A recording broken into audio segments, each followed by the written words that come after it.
Folle sagesse, c'est le titre du second livre de Mehdi Benabdjlil, une histoire qui permet de comprendre comment des milliers de villages dans notre pays peuvent devenir une source quasi inépuisable de richesse. C'est surtout l'histoire d'un engagement dont l'auteur nous parlera. Mehdi Benabdjlil est l'invité salon de ce journal.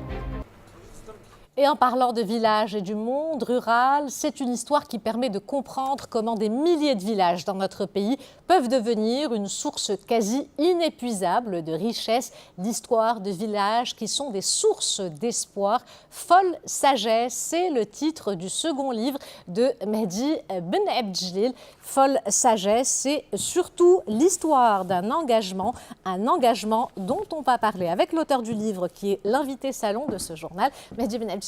Bonsoir et bienvenue. Bonsoir Ihsan, merci. Alors, d'abord j'ai envie de vous poser, à quelle nécessité intérieure, à quel besoin d'écrire a répondu ce livre Folle sagesse? En fait, le premier, c'est un besoin de catharsis. Le livre raconte mon chemin et mon engagement associatif depuis 30 ans. Et parallèlement au fait de vouloir raconter pourquoi il y a cet engagement, il y avait aussi le besoin de pouvoir faire une rétrospection d'une grande partie de ma vie, puisque 30 sur 49, ça fait une grande partie. Et quelque part, ça m'a permis de me réconcilier avec un certain nombre d'événements, des fois douloureux, dans mon existence. Et c'est d'abord un cadeau pour moi. Ensuite, il y avait le souhait d'expliquer pourquoi, depuis maintenant 12 ans au Maroc, j'ai consacré ma vie à...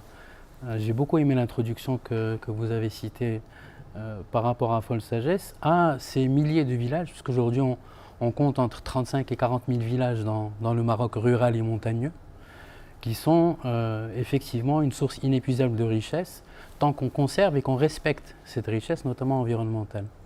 On ne les voit pas forcément sous ce prisme-là. Malheureusement, on voit souvent ce Maroc-là comme un Maroc qui est oublié, ou dans lequel il y a tellement de difficultés et d'enclavement qu'il faut qu'il y ait un focus sur ces difficultés-là. Alors que quand on réfléchit un peu au fait que c'est beaucoup de ces villages qui sont une source de l'eau, par exemple, on considère et on dit que la montagne est le château d'eau du Maroc. On voit que le potentiel au niveau écotouristique est exceptionnel dans notre Maroc rural. On a la chance d'avoir une pluralité de paysages qui est tellement riche et diversifiée qu'on ne peut pas ne pas prendre en considération cette particularité. Alors, pour ce livre, vous avez choisi l'auto-édition. Pourquoi ce choix? En fait, il y en a deux. Le premier, c'est que si on voit aujourd'hui les contrats qui sont proposés aux écrivains, je n'ai pas encore la prétention de dire que je suis écrivain parce que je suis à peine à mon deuxième livre, il y en a deux qui arrivent bientôt. On a au maximum 15% sur le prix de vente du livre. Donc déjà, je trouve que ce pourcentage n'est pas du tout juste, surtout lorsqu'on voit que les efforts qui sont faits par les maisons d'édition de manière générale ne reflètent pas véritablement un effort qui pourrait justifier ce prix-là, en sachant que j'ai fait l'exercice de la promotion, de l'impression, de la communication et de l'édition. Donc je ne vois pas pourquoi je vais consacrer 85% du prix de vente à l'éditeur dans un premier temps. Enfin, à l'éditeur, pas qu'à l'éditeur, c'est injuste, mais c'est l'éditeur, le circuit de distribution, la librairie.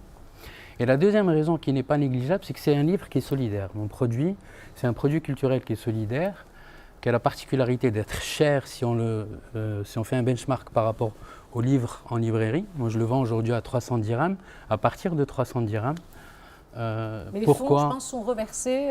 200 dirhams de vente du livre sont reversés à mon association, Amel Biladi, qui travaille aujourd'hui dans le sud et pour un projet dans le nord. Et c'est un produit culturel qui a prix ouvert. Il y a quelqu'un qui l'a acheté à 10 000 dirhams par exemple. Et c'était très compliqué de pouvoir voir quel mécanisme mettre en place, transparent, parce que malheureusement la transparence n'est pas souvent de mise, pour pouvoir me permettre de pouvoir ouvrir ce prix-là. C'est pour ça qu'on dit que c'est aussi un livre qui raconte l'engagement. Alors, en tant qu'auteur, comme en tant que militant associatif, le monde rural vous passionne, ça on l'a compris. Est-il temps pour vous de sortir, on le disait tout à l'heure, de cette vision misérabiliste de la ruralité pour mettre en avant toutes ces potentialités dont on a parlé dans le monde rural? En fait, très sincèrement, je vais vous dire quelque chose qui peut paraître simple, mais qui n'est pas déployé. Et c'est ce qu'on est en train de faire et c'est ce qu'on va faire notamment dans le projet qu'on a au nord. Si on veut régler une problématique et un potentiel économique, il faut d'abord penser à régler les problèmes structurels, donc les problèmes sociaux. Donc on a mis en place l'association qui s'appelle ML Biladi, dont le but est de soulager les problèmes structurels de villages dont qu'on a choisi, parce qu'il y a des critères de prédisposition qui montrent que le village est prêt à aller vers l'autonomie, et notamment une priorité donnée à la femme, puisqu'on est en train de mettre en avant la femme et la fille au niveau du monde rural. Et parallèlement au fait de pouvoir endiguer un certain nombre de problématiques au niveau social, on a mis en place une dynamique économique entrepreneuriale à travers une entreprise pour pouvoir développer l'économie. Donc l'un ne va pas sans l'autre. Et quand on arrive à aller à ce niveau-là, moi je suis profondément convaincu, et les années qui viennent vont prouver ce que je prône depuis 12 ans, que le Maroc est capable de pouvoir dépendre financièrement de ce Maroc rural. Alors, une question très brièvement sur le titre, folle sagesse, ce sont deux mots qui ne vont pas forcément ensemble. Oui. Est-ce que vous pouvez nous en dire plus? C'est ce qu'on appelle une oxymore, moi j'aime beaucoup ça, c'est les opposés. Et la petite histoire, c'est que c'est ma fille Lila qui a mis le S, et je souris souvent en disant ça, parce qu'elle connaît bien son papa. Alors folle, pourquoi? Parce qu'il faut être fou pour pouvoir rêver à régler la problématique du monde rural au Maroc qui concerne 50 000 villages. J'ai cette prétention. Pas de travailler sur les 50 000, mais de travailler avec une équipe exceptionnelle de femmes et d'hommes, issus du privé, du public et du monde associatif, pour qu'on puisse ensemble travailler cette problématique. Donc la folie, c'est le fait de vouloir rêver sans limite. Et la sagesse, c'est de se dire, si on arrive à travailler sur quelques villages uniquement, ce sera quelque chose de merveilleux déjà de réaliser. Et voilà. Qui pourra être généralisé ensuite. Oui, alors tout à l'heure, vous avez parlé de vos projets à venir. Une dernière question là-dessus justement. Vous prévoyez de sortir 2 autres livres, si j'ai bien compris. Oui. Est-ce que là aussi l'engagement sera toujours présent? Est-ce qu'il y a encore de la folie et de la sagesse? Il y a toujours de la folie et de la sagesse. Ça me caractérise depuis tout le temps. J'espère qu'il y aura un peu plus de sagesse que de folie, mais la folie est belle aussi. Alors il y a 2 livres effectivement. Il y a un deuxième livre spirituel, parce que mon premier livre qui s'appelle Inspiration en quête de sagesse. Donc il y a une suite qui va venir après le mois de Ramadan prochain, qui est déjà en pleine gestation, parce qu'il y a beaucoup de choses très belles qu'on vit en ce moment. Et la suite de Folle Sagesse, qui s'appelle en anglais Wild is the New Wise, qui commence par un conte sur le tigre et l'enfant, parce que le tigre c'est mon animal préféré, c'est mon signe astrologique chinois, et qui va raconter cette fois-ci le vécu des habitants des villages qu'on va commencer à accompagner. Mehdi Ben Aoudjlil, merci d'avoir été parmi nous ce soir. Vous restez près de moi.